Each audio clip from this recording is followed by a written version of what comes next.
வணக்கம்டா boys and girls. நம்ம காம்படிஷனுக்கு 41 days only. இன்னைக்கு நம்ம சைக்கிள் பயணத்தோட முதல் நாள். பீச்சுக்கு போற மாதிரி தான் பிளான். பாதி தூரத்துல ஃபியூல் இல்ல, அதனால யூட்டர்ன் போட்டேன். நம்மளுக்கு கொஞ்சம் ஃபியூல் எடுத்து வந்துட்டு ஓரமா வண்டியை விட்டுட்டு பிளாக் காஃபியை போட்டாச்சு. இப்போ எடுக்கிற வீடியோ நீங்க சண்டே தான் பார்ப்பீங்க. அன்னைக்கு உமன்ஸ் டேவா. அனைவருக்கும் ஹாப்பி உமன்ஸ் டே. வர இயற்கை நம்ம ரசிக்கிறோமா இல்ல இயற்கை நம்மள ரசிக்குதான்னு தெரியவே இல்லை. அண்ணனும் சைக்கிள் வாங்க போறாங்களா, அதனால ட்ரையல் பாக்குறாப்ல. நம்ம சைக்கிளிங் முடிச்சுட்டு வந்த கையோடைய புரோட்டீன் ஷேக்கை உள்ள இறக்கியாச்சு. சரி, நம்ம ஜிம்முக்கு போய் ஆப்ஸ்க்கு ஒரு 3 வேரியேஷன் போட்டாலும் போனா அங்க நம்ம ஆர்டர் பண்ண பிலிப்ஸ் ட்ரிம்மர் வந்திருக்கு. அப்படியே அதை ஓரமா வச்சுட்டு ஆப்ஸ்க்கு ஒரு 4 வேரியேஷன் போட்டு முடிச்சாச்சு.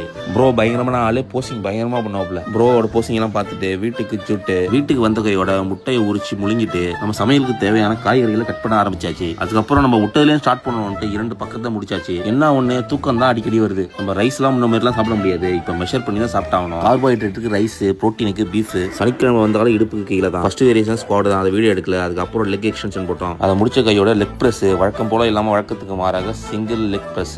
சம்மர் இன்னும் ஸ்டார்ட் ஆகல, அதுக்குள்ளே ரொம்ப கடுமையா இருக்கு. கடைசி வேரியேஷன் டபுள் லஞ்சஸும் முடிச்சுட்டு காஃப் ரைஸும் போட்டு கதையை முடிச்சாச்சு. ஒர்க் அவுட்டை முடிச்சுட்டு வந்து கீழே பார்த்தா ட்ரிம்மரை எப்படி இயக்கலாம், எப்படி கட்டலான்ட்டு ஆலோசனை நடந்துட்டு இருக்கு. ஒரு பக்கம் மச்சான் கடலை போடுறாப்புல, சாரி கடலை சாப்பிட்றாப்புல. இன்னைக்கு எவ்வளவுதான், நாளைக்கு பார்ப்போம். வட்டா மாமா டுரு.